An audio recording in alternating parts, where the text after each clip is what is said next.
Hello. My name is Cyber. I am an Information Dominance Corps member in the United States Navy. What is the Information Dominance Corps? Good question. It is the Navy's team of professionals focused on information dominance. It was created in 2009 by then Chief of Naval Operations Admiral Roughhead. The goal is for the Navy to become the prominent and dominant service in the areas of intelligence, cyber warfare, command and control, electronic warfare, battle management, and knowledge of the maritime environment. Sounds like a lot, doesn't it? That is because it is the largest domain. Air, land, sea, and space make up the physical domains which we've focused on for more than 200 years. While these physical domains are effectively constant, the cyber domain morphs and changes extremely fast. This rapid change within the cyber domain causes significant challenges when trying to man, train, and equip a cyber force while maintaining adequate defenses and implementing an offensive capability which incorporates and integrates with all aspects of the physical domains and their operations. The makeup of the Information Dominance Corps consists of the following officers and their designators: Oceanography, Intelligence, Information Professional, Information Warfare and Cyber Warfare Engineers, and Space Cadre. The enlisted backbone of the force is made of operographers mates or AG, intelligence specialists or IS, information technicians or IT, cryptologic technicians or CT, and Navy civilians. The Information Dominance Corps is led by the Deputy Chief of Naval Operations or OPNAV N2 and 6. The Corps is then operationalized by 10th Fleet and Fleet Cyber Command in support of U.S. Cyber Command. Cyber Command is tasked to perform direct support to U.S. Strategic Command, which is the Combatant Command. Combatant commands are established to provide effective command and control of United States military forces, regardless of branch of service, in peace and war. So what is at stake?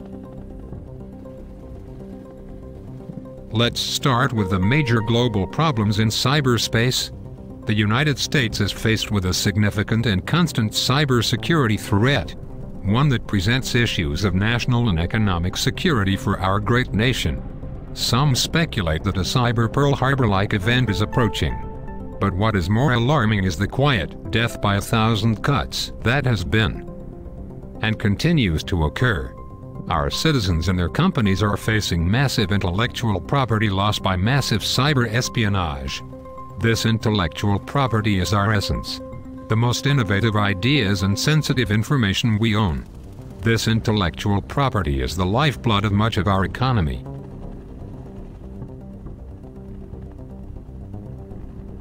So who is fighting this cyber war? The United States government has placed these issues squarely on the Departments of State, Homeland Security, and Defense. These three departments must coordinate with each other to ensure a successful outcome. DHS and DoD must coordinate with the Defense Industrial Base Program to ensure our long-term acquisitions maintain their integrity, advantage, and maximum effectiveness as far into the future as possible.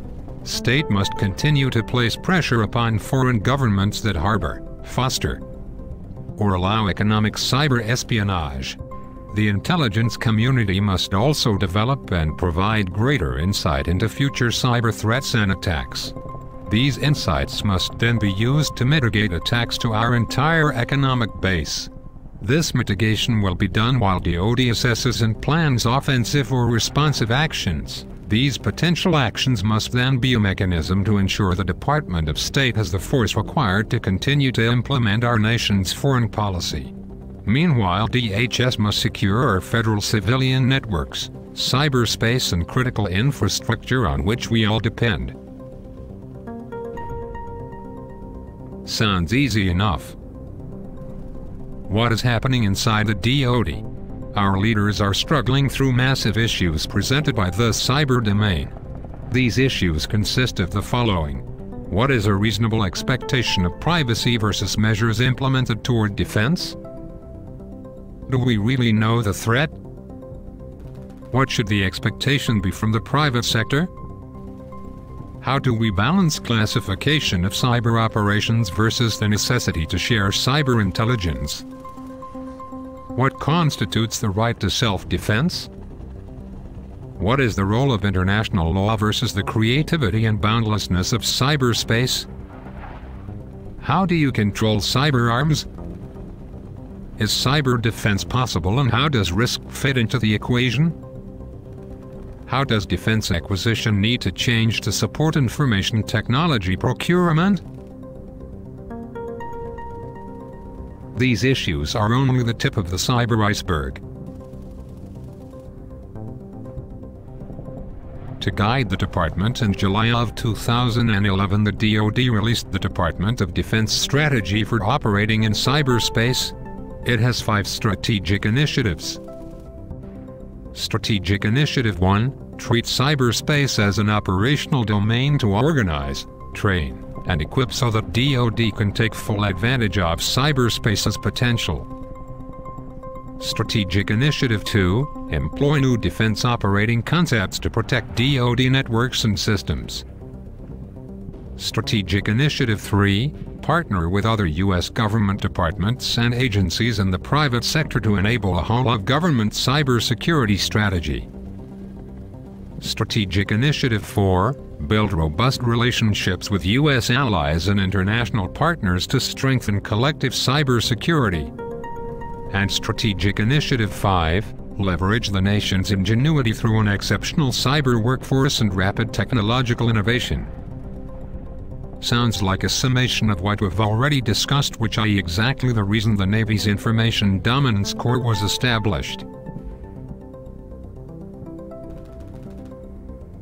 Our afloat forces are operating continuously. So how are we protecting them? Navy Cyber Forces is tasked with manning, training, and equipping the cyber aspect of our fleet. From that point, the members of the commands and communities within the Information Dominance Corps are tasked with assuring the Navy is able to defend and operate in the cyberspace domain. The oceanography officers and crew provide vital meteorological information to protect us physically through weather events and understand and mitigate things that may interfere with our information transport, network operations, and physical domains execution. The intelligence group utilizes the vast capability of the intelligence community to understand and provide insight to the adversary's operations. The information professional officers and crew bring information assurance, information transport, network and knowledge operations to the fight. Information warfare and cyber warfare engineers provide electronic warfare, computer network operations, psychological operations, military deception and operations security. And space cadre are officers from multiple designators and communities who optimize space operations by using their knowledge of parent communities, as well as their space expertise to maximize the capabilities of today's space systems. Where does the Information Dominance Corps go from here? The Information Dominance Corps must continue the course charted and fuse the components of the Corps together to maximize their inherent capabilities. The Information Dominance Corps, the Navy, and our nation need your help. You can assist us by engaging with kids, schools, and your community to encourage and foster science, technology, engineering, and mathematics or STEM fields. That leadership will perpetuate to the development of high-quality STEM leaders, which are in great demand and short supply. Thank you for engaging in your community. Please share my message.